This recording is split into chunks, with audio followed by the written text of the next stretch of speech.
Valli pregnant కాదని తెలుసుకొని రామరాజుకి నిజం చెప్పేసిన చందు అసలు ఇదంతా ఎలా జరగబోతుందనేది ఈ వీడియోలో తెలుసుకుందాం. ఇక విశ్వ అయితే బెయిల్ మీద జైలు నుంచి విడుదలయ్యి వస్తాడు. వచ్చిన తరువాత ఇక అమూల్యని చూసి అంటూ ఉంటాడు భద్రావతితో, అత్త, నా మీద కేసు పెట్టి లోపలికి తోయించిన వాళ్ళని అస్సలు కూడా వదిలిపెట్టను. నా గురించి తక్కువ అంచనా వేశారు. తక్కువ అంచనా వేసి నన్ను జైల్లో పెట్టించారు. వాళ్ళని మాత్రం నేను వదిలిపెట్టనత్త. నువ్వు నన్ను జైలుకి పంపించాక ఎంత బాధపడ్డావో అంతకి 100 రెట్లు వాళ్ళు బాధపడేలా చేస్తాను అని అంటూ ఉంటాడు విశ్వ. అవునరా, నువ్వు జైలుకి వెళ్ళినప్పుడు ఎంత బాధపడ్డానో అంతకి 100 రెట్లు వాళ్ళు బాధపడేలా నువ్వు చెయ్యాలి అని అంటూ ఉంటుంది భద్రావతి కూడా. అప్పుడు ఈ మాటలన్నీ విని అమూల్య అయితే లోపలికి వెళ్తుంది. లోపలికి వెళ్ళి ఆలోచనలో పడుతూ ఉంటుంది. అప్పుడే ఇక ఆలోచిస్తూ ఉండగా నర్మద అయితే అమూల్యని చూసి అడుగుతూ ఉంటుంది, ఏంటి అమూల్య అలా ఉన్నావేంటి అని అడుగుతూ ఉంటే, ఆ బండోడు బెయిల్ మీద విడుదలయ్యి వచ్చాడు వదిన అని అంటూ ఉంటుంది అమూల్య. ఇక ఆ మాట విని అప్పుడే ఇంకా, అవునా, అసలు బెయిల్ కూడా రాదన్నారు కదా, అలా ఎలా వచ్చింది బెయిలు అని నర్మద అడుగుతూ ఉంటుంది. ఏమో వదిన, మరి లంచాలు ఇచ్చారో ఏం చేశారో కానీ వాడు బెయిల్ మీద విడుదలయ్యి వచ్చాడు. నన్ను చూసి నన్ను జైల్లో పెట్టించిన వాళ్ళని నేను అస్సలు కూడా వదిలిపెట్టను. మనల్ని ఇంతలాగా బాధ పెట్టిన వాళ్ళని నేను అస్సలు కూడా ఊరుకోను అంటూ నన్ను చూసి వాడు కోపంగా మాట్లాడుతున్నాడు. వాడి మాటల్లో నాకేంటో భయం కనిపిస్తుంది అని అంటూ ఉంటే, ఎందుకు అలా భయపడుతున్నావు? నీ వెనకాల నీ కుటుంబం ఉంది. కానీ నువ్వు ఒక్కటి మాత్రం గుర్తుపెట్టుకో, ఇంకెవ్వరి మాట కూడా నువ్వు వినొద్దు. కేవలం మీ అమ్మా నాన్న మాట మాత్రమే నువ్వు వినాలి. ఇంకెవ్వరి మాటలకి, చెప్పుడు మాటలకి నువ్వు లోబడొద్దు అని అంటూ ఉంటుంది నర్మద అయితే. అప్పుడు ఇక లోపల నుంచి వెళ్ళి చూస్తూ ఉండడం చూసి అమూల్య అయితే అంటూ ఉంటుంది, ఈసారి నేను అంత ఈజీగా ఎవ్వరి మాటలు నమ్మనొదినా. ఒక్కసారి నా జీవితాన్ని చెడగొట్టాలని చూసిన వాళ్ళ మాటలు మళ్ళీ నేను ఎందుకు వింటాను అని వల్లి వైపు చూస్తూ అంటూ ఉంటుంది అమూల్య అయితే. అప్పుడు ఇక వల్లి అయితే వీళ్ళిద్దరు మాటలు విని, వీళ్ళింకా నా మీద కోపాన్ని అస్సలు కూడా మర్చిపోలేదు. కేవలం నేను కడుపుతో ఉన్నానని నన్ను ఇక్కడికి తీసుకొచ్చారు తప్ప లేకపోతే నన్ను ఇంట్లోకి కూడా రానిచ్చేవాళ్ళు కాదు అని అనుకుంటూ ఉంటుంది వల్లి. తర్వాత ఇక ఆనందరావు అయితే భాగ్యంతో అంటూ ఉంటాడు. ఇక భాగ్యంతో ఇలా అంటూ ఉంటాడు, ఒసే భాగ్యం, ముందు అమ్మడి కన్నా ఈ విషయం చెప్పవి. లేకపోతే ఆ ఇంటికి ఎవరైనా తను డాక్టర్ వచ్చి డాక్టర్ చెకప్ చేస్తూ ఉన్నా కూడా నిజం బయటపడిపోతుంది అని అంటూ ఉంటాడు ఆనందరావు అయితే. నువ్వు చెప్పింది నిజమేనయ్యా. నేను చూపించిన డాక్టరే వాళ్ళ ఇంటికి వెళ్తే వాళ్ళు ఎందుకు ఒప్పుకుంటారు? ఒకవేళ బయట వాళ్ళ తెలిసిన డాక్టర్ని తీసుకువచ్చి వల్లికి ట్రీట్మెంట్ ఇవ్వమని చెప్తే కడుపు నాటకం బయటపడిపోతుంది. నువ్వు చెప్పింది కూడా నిజమే, అమ్మడికి నిజం చెప్పేద్దాము అని అంటూ ఉంటుంది భాగ్యం అయితే. అప్పుడు ఇక భాగ్యం, మనం ఆ ఇంటికి వెళ్ళడం కాదు, అమ్మడిని ఇక్కడికి పిలిపిద్దాము అని అంటూ ఉంటుంది. అప్పుడు ఇక ఫోన్ చేస్తుంది భాగ్యం అయితే వల్లికి. ఫోన్ చేసి అంటూ ఉంటుంది, ఒకసారి నిన్ను చూడాలని అనిపిస్తుంది అమ్మడు, నువ్వు ఇంటికి వస్తావా అని అడుగుతూ ఉంటుంది భాగ్యం. అదేంటమ్మా, నువ్వే రావచ్చు కదా, నేనెందుకు రావడం అని అంటూ ఉంటే, ఏం లేదమ్మా, అక్కడికి వస్తే ఆ నర్మద అలాగే మీ అత్తగారు అందరూ కూడా మేమేదో ఘోరం చేసినట్టు చూస్తున్నారు. అందుకే మీ ఇంటికి రావాలని అనిపించడం లేదు, నువ్వే రా అని అంటూ ఉంటుంది భాగ్యం అయితే. సరేనమ్మా, మావయ్య గారికి అత్తయ్య గారికి చెప్పి అప్పుడు వస్తాను అని అంటూ వల్లి అయితే రామరాజు దగ్గరికి వెళ్తుంది. ఇక రామరాజు దగ్గరికి వెళ్ళి, మావయ్య గారు, నేను ఒకసారి మా అమ్మ వాళ్ళ ఇంటికి వెళ్ళొస్తాను అని అంటూ ఉంటుంది వల్లి.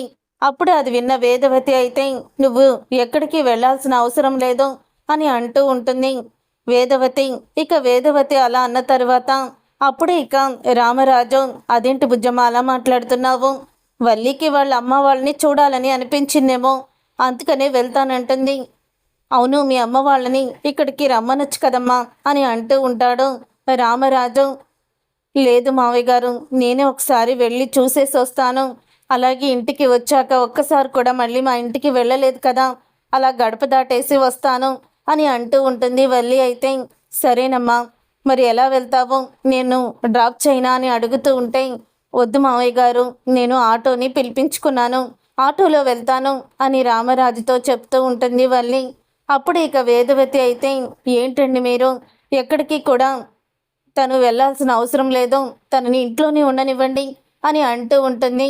వేదవతి, చూడు బుజ్జమ్మ, ఎందుకు నువ్వు ఇలాగ వల్లిని వెళ్ళనివ్వడం లేదు, నువ్వు వెళ్ళు వల్లి అని చెప్తూ ఉంటాడు రామరాజు. ఇక వల్లి అయితే ఇక వేదవతిని దాటుకొని తనైతే ఇక ఇంటికి వెళ్తుంది. అలా ఇంటికి వెళ్ళిన తర్వాత అప్పుడు ఇక భాగ్యం అయితే, వచ్చావా అమ్మడు, కూర్చో, ఏం తింటావు అని అడుగుతూ ఉంటే, అవునే అమ్మా, ఏంటి అర్జెంటుగా రమ్మంటున్నావు అని అడుగుతూ ఉంటుంది వల్లి. ఏం లేదమ్మడు, నేను చూసి అప్పుడే 10 రోజులైపోయింది కదా, అందుకని పిలిపించాను అని చెప్తూ ఉంటుంది భాగ్యం. ఇదంతా ఇలా జరుగుతూ ఉండగా చందు అయితే ఇంటికి వెళ్తాడు. చందు ఇంటికి వెళ్ళిన తర్వాత అప్పుడు ఇక వల్లి లేదేంటమ్మా అని అడుగుతూ ఉంటే, ఎందుకో తెలీదురా, కంగారు పడుతూ అది వాళ్ళమ్మ దగ్గరికి వెళ్ళింది అని అంటూ ఉంటుంది వేదవతి. ఆ మాట విని అప్పుడే ఇక ఒక్కసారి ఇక చందు అయితే, ఎందుకమ్మ వాళ్ళ ఇంటికి పంపించావు, వాళ్ళ ఇంటికి పంపిస్తే మళ్ళీ వాళ్ళమ్మ ఏదో ఒకటి నూరిపోస్తుంది, అలాంటిదే కదా అని అంటూ ఉంటే ఆ మాట విని ఒక్కసారి ఇక వేదవతి అయితే, నాకు అదే భయమేసి నేను వెళ్ళనివ్వలేదురా, కానీ అది మీ నాన్నని అడిగింది. ఇక మీ నాన్నని అడగడంతో అప్పుడు ఇక మీ నాన్న ముందు నేనేమీ కూడా మాట్లాడలేకపోయాను అని అంటూ ఉంటే అప్పుడే ఇక చందు అయితే, నేనిప్పుడు వెళ్ళి తీసుకొస్తానమ్మా అని అంటూ ఉంటాడు. ఆ పని చేయరా, నువ్వు వెళ్ళి వల్లిని తీసుకురా అని అంటూ ఉంటే అప్పుడే ఇంకా, అవును నాన్న ఎక్కడికి వెళ్ళారు అని అడుగుతాడు చందు. మీ నాన్న మిల్లుకి వెళ్ళారు కదా అని చెప్తూ ఉంటుంది వేదవతి. సరేనమ్మా, నేను వెళ్ళి వల్లిని తీసుకొస్తాను అని చందు అయితే ఇక వల్లి దగ్గరికైతే వెళ్తాడు. అలా వల్లి దగ్గరికి వెళ్ళిన తర్వాత లోపల వల్లి, భాగ్యం, ఆనందరావు ముగ్గురు కూడా నుంచొని మాట్లాడుకుంటూ ఉంటారు. అప్పుడు ఇక వల్లి అయితే, అమ్మా, కడుపుతో ఉన్న వాళ్ళకి వాంతులు, వికారం, అలాగే తల తిరగడం ఇలాంటివన్నీ కూడా ఉంటాయంట కదా, మరి అదేంటమ్మా, నాకేమీ అనిపించడం లేదు, నేను ఎప్పట్లాగే మామూలుగానే ఉన్నాను అని అడుగుతూ ఉంటుంది వల్లి అయితే. అప్పుడు ఇక వాళ్ళ మాటలు విని చందు అయితే గుమ్మం దగ్గరే ఆగిపోతాడు. ఇక చందు గుమ్మం దగ్గరే ఆగిపోవడంతో అప్పుడే ఇంకా చందు వాళ్ళ మాటలు వింటూ ఉంటాడు. ఇక వల్లి మాటలకి ఆనందరావు అయితే భాగ్యంతో, చెప్పే భాగ్యం, ఇప్పటికైనా అమ్మడికి నిజం చెప్పేయి, మనం మోసం చేస్తే మళ్ళీ అమ్మడి జీవితమే నాశనం అయిపోతుంది, అమ్మడు అసలు నీ కడుపులో బిడ్డే లేదు అని చెప్పేస్తాడు ఆనందరావు. ఆ మాట విని ఒక్కసారి ఇక వల్లి అయితే షాక్ అయిపోతూ ఉంటుంది. బయట ఉన్న చందు కూడా షాక్ అయిపోతూ ఉంటాడు. ఏంటి నాన్న నువ్వు చెప్పేది, నా కడుపులో బిడ్డ లేకపోవడం ఏంటి అని అడుగుతూ ఉంటుంది వల్లి అయితే.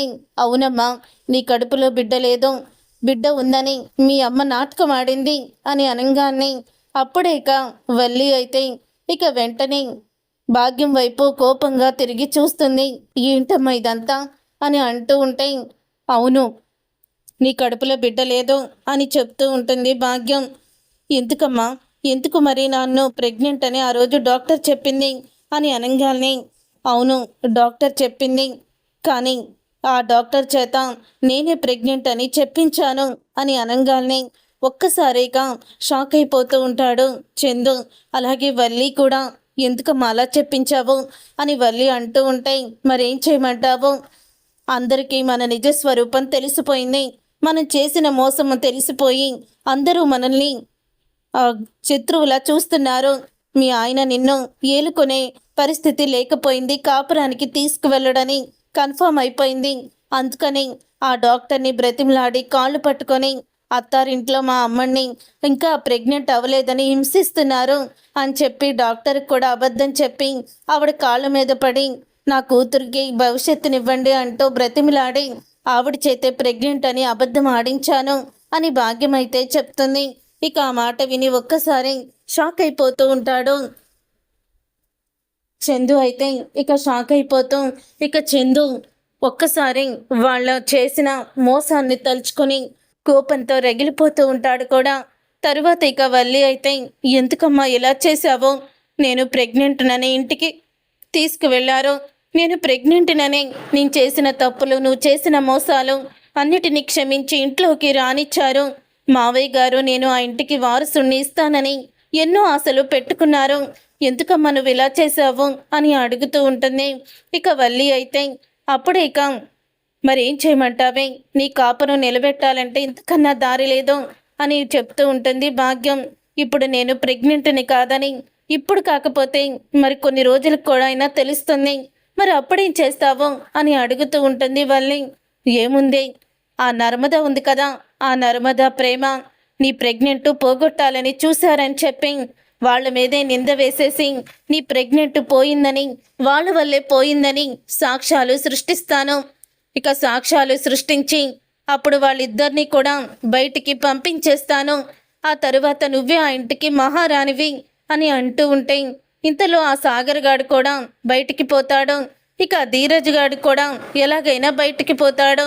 అప్పుడు నీ భర్త నువ్వే ఆ ఇంటికి వారసులు, ఆస్తికి కూడా వారసులు అని అంటూ ఉంటుంది భాగ్యం. ఇక భాగ్యం చేసిన మోసం, ఆడుతున్న నాటకం, చేసిన కుట్ర అన్నీ కూడా తెలుసుకొని కోపంతో రగిలిపోతూ ఇక చందు అయితే అక్కడి నుంచి వెళ్ళిపోతాడు. అప్పుడే ఇక చందు అయితే వీళ్ళు మారలేదని నాకు ముందు నుంచి అనుమానమే, కానీ అమ్మ వీళ్ళు మారారని, వల్లి ప్రెగ్నెంట్ అని అందరూ సంతోషంగా ఉండొచ్చని చెప్పి వల్లిని లోపలికి తీసుకువచ్చింది. వల్లిని లోపలికి తీసుకువచ్చింది కానీ వీళ్ళ బుద్ధి మాత్రం మారలేదు. ప్రెగ్నెంట్ అని నాటకం ఆడారా? అప్పటికే నాన్నకి నిజం చెప్పేయాలని అనుకున్నాను, అమ్మ నిజం చెప్పకుండా ఆపింది. కానీ ప్రెగ్నెంట్ అని నాటకం ఆడుతూ మా కుటుంబాన్ని ఇక ముక్కలు చేసేయాలని వీళ్ళు ఆలోచిస్తున్నారు. ఏ మాత్రం కూడా వీళ్ళల్లో పశ్చాత్తాపం కనిపించలేదు. ఇంత జరిగినా కూడా కనీసం కూతురు జీవితం ఏమవుతుందని ఆలోచన లేకుండా ఆ భాగ్యం నా కుటుంబాన్ని ముక్కలు చేయాలని చూస్తుంది. ఇక వీళ్ళ గురించి నేను అమ్మకి చెప్పడం కన్నా నాన్నకి చెప్పడమే కరెక్టు అని అంటూ ఉంటే అప్పుడే ఇక ఆ మాట విని అప్పుడే ఆలోచించుకొని వెంటనే రామరాజు దగ్గరికైతే ఇక బయలుదేరుతాడు. చందు అయితే ఇక రామరాజు దగ్గరికి చందు బయలుదేరిన తర్వాత ఇక వల్లి అయితే ఇంటికి వస్తుంది. వల్లి ఇంటికి వచ్చిన తర్వాత అవును పెద్దోడేడి అని అడుగుతూ ఉంటుంది వేదవతి. అదేంటి నా కూడా రాలేదత్తయ్య, నేను ఆటోలో వచ్చాను అని అంటూ ఉంటుంది. వల్లి అయితే అదేంటి నిన్ను తీసుకురావడానికి మీ ఇంటికనే కదా బయలుదేరాడు అని అంటూ ఉంటుంది. వేదవతి ఏంటత్తయ్య మీరు మాట్లాడేది? అవును, ఒక అరగంట క్రితమే నిన్ను తీసుకొస్తానని భోజనం కూడా చేయకుండా బయలుదేరాడు అని చెప్తూ ఉంటుంది వేదవతి. ఇక ఆ మాట విని ఒక్కసారి వల్లి అయితే షాక్ అయిపోతూ ఉంటుంది. మా ఇంటికని బయలుదేరాడా? ఒకవేళ మా ఇంటికి వచ్చి మా మాటలు వినేశాడా? అందుకే తను నా దగ్గరికి రాలేదా అని షాక్ అయిపోతూ ఉంటుంది వల్లి అయితే. అప్పుడు ఇక వల్లి వెంటనే చందుకి ఫోన్ చేస్తుంది. చందు అయితే ఫోన్ లిఫ్ట్ చేయడం, ఇక చందు ఫోన్ లిఫ్ట్ చేయకుండా తనైతే బిజీ స్విచ్ నొక్కేస్తూ ఉంటాడు. అప్పుడు ఇక వల్లి అయితే అదేంటి ఫోన్ తీయడం లేదు, ఒకవేళ మా అమ్మ నా కడుపు గురించి మాట్లాడుతున్న మాటలన్నీ వినేలేదు కదా, ఇక వింటే మాత్రం ఇక నా కాపురం నిండా కూలిపోయినట్టే అని వల్లి అయితే టెన్షన్ పడుతూ ఉంటుంది. ఏంటి వల్లి అలా చెమటలు పట్టేస్తున్నాయి, టెన్షన్ పడుతున్నావు, కూర్చో ముందు అని కూర్చోబెడుతుంది వేదవతి. ఈ జ్యూస్ తాగు అని జ్యూస్ కూడా ఇస్తుంది. చూడు, నువ్వే టెన్షన్లు కూడా మైండ్లో పెట్టుకోకూడదు, టెన్షన్ పెట్టుకున్నావంటే కడుపులో ఉన్న బిడ్డకి ప్రమాదం, కాబట్టి ఏం కూడా ఆలోచించకుండా నువ్వు మాత్రం సంతోషంగా ఉండాలి, నీకేం కావాలన్నా నేను ఇస్తాను అని అంటూ ఉంటుంది వేదవతి. అప్పుడు ఇక వేదవతి మాటలకి ఇక వెంటనే వల్లి అయితే అసలు బాకి నిజం తెలిసిందా లేదా మొత్తం కూడా తెలుసుకోవాలి, మరి నాకేమీ అర్థం కావడం లేదు, ఇప్పుడు ఏం చెయ్యాలి అని ఆలోచిస్తూ ఉంటుంది. అప్పుడే ఇంకా వేదవతి అయితే మరి పెద్దోడు ఎక్కడికి వెళ్ళినట్టు ఫోన్ చేస్తానుండు అని ఫోన్ చేస్తుంది. అప్పుడు ఇక వేదవతి ఫోన్ అయితే లిఫ్ట్ చేస్తాడు. చెప్పమ్మా అని అడుగుతూ ఉంటే రే వల్లి ఇంటికి వచ్చేసింది, నువ్వెక్కడికి వెళ్ళావురా, తన దగ్గరికి నువ్వు వెళ్ళలేదంట కదా అని అనగానే లేదమ్మా తన దగ్గరికి నేను వెళ్ళలేదు, కానీ నాకు అన్ని విషయాలు కూడా తెలిసాయి, నేను నాన్నతో మాట్లాడాక అప్పుడు ఇంటికి వస్తాను అని అంటూ ఉంటాడు. ఇక చందు అన్న మాటలకి అప్పుడు ఇక వేదవతి అయితే సరేరా మీ నాన్నతో నువ్వు ఏం మాట్లాడాలనుకుంటున్నావు అని అనుకుంటూ ఉంటుంది వేదవతి. తర్వాత ఇక వేదవతి అయితే ఫోన్లో చందు ఏం మాట్లాడాడో అంతా కూడా చెప్పడంతో అన్నీ నాకు తెలిసాయి అని అన్నాడంటే మొత్తానికి మా ఇంటికి వచ్చే ఉంటాడు. ఇప్పుడేం చెయ్యాలి అని ఆలోచిస్తూ టెన్షన్ పడుతూ ఉంటుంది వల్లి అయితే. తర్వాత ఇక రామరాజు అయితే చాలా ఆనందపడుతూ ఒంటరిగా కూర్చొని ఆలోచిస్తూ తనలోనే తాను నవ్వుకుంటూ ఉంటాడు. అప్పుడే తిరుపతి అయితే, ఏంటి బావా నీలోనే నువ్వు నవ్వుకుంటున్నావు అని అడుగుతూ ఉంటే, అప్పుడే ఇక అంటూ ఉంటాడు రామరాజు అయితే, ఏం లేదు, నాకు వచ్చే వారసుడి గురించి ఆలోచిస్తున్నాన్రా అని చెప్తూ రామరాజు అయితే అంటూ ఉంటాడు. అప్పుడు ఇక ఆ మాటలు విని అక్కడికి వచ్చిన చందు ఇక చాలా బాధపడుతూ, నాన్న నీతో కొంచెం నేను మాట్లాడాలి అని అంటూ ఉంటాడు చందు. ఇప్పుడేరా మీ గురించే మాట్లాడుకుంటున్నాము అని అంటూ ఉంటాడు రామరాజు. నాన్న నీతో నేను మాట్లాడాలి రా నాన్న అంటూ చెయ్యి పట్టుకొని పక్కకి తీసుకువెళ్ళి అప్పుడు ఇక అంటూ ఉంటాడు చందు అయితే, నువ్వు అనుకున్న కలలు ఏవి కూడా నిజం అవ్వవు నాన్న అని అంటూ ఉంటాడు చందు అయితే. అదేంట్రా అలా మాట్లాడుతున్నావు అని అనగానే, అవును నాన్న, వల్లి ప్రెగ్నెంట్ కాదు, ప్రెగ్నెంట్ అని నాటకం ఆడుతుంది అని చెప్పగానే ఒక్కసారే షాక్ అయిపోతూ ఉంటాడు రామరాజు. ఇక షాక్ అయిపోతాం, ఏంట్రా నువ్వు చెప్పేది, తను ప్రెగ్నెంట్ అని నాటకం ఆడాల్సిన అవసరం ఏంటి అని అడుగుతూ ఉంటాడు రామరాజు. తను మన ఇంటికి రావాలని తను వాళ్ళమ్మ ఇద్దరు కలిసి వేశారు ఈ ప్లాను అని అనగానే, తను మన ఇంటికి రావడానికి ప్రెగ్నెంట్ అని అబద్ధం చెప్పాల్సిన అవసరం ఏంట్రా అని అడుగుతూ ఉంటే, అప్పుడే ఇంకా చందు, ఎందుకంటే నేను తనని ఇంట్లో నుంచి బయటికి గెంటేశాను, పుట్టింటికి పంపించేశాను అని చెప్తూ ఉంటాడు. ఏంటి వల్లిని నువ్వు వాళ్ళమ్మకి ఆరోగ్యం బాగోలేదని కదా పంపించింది అని అడుగుతూ ఉంటాడు రామరాజు. లేదు నాన్న, నేను తనని శాశ్వతంగా వదిలేయాలని, తన గురించి తను చేసిన మోసాల గురించి తెలుసుకొని పుట్టింటికి పంపించేశాను.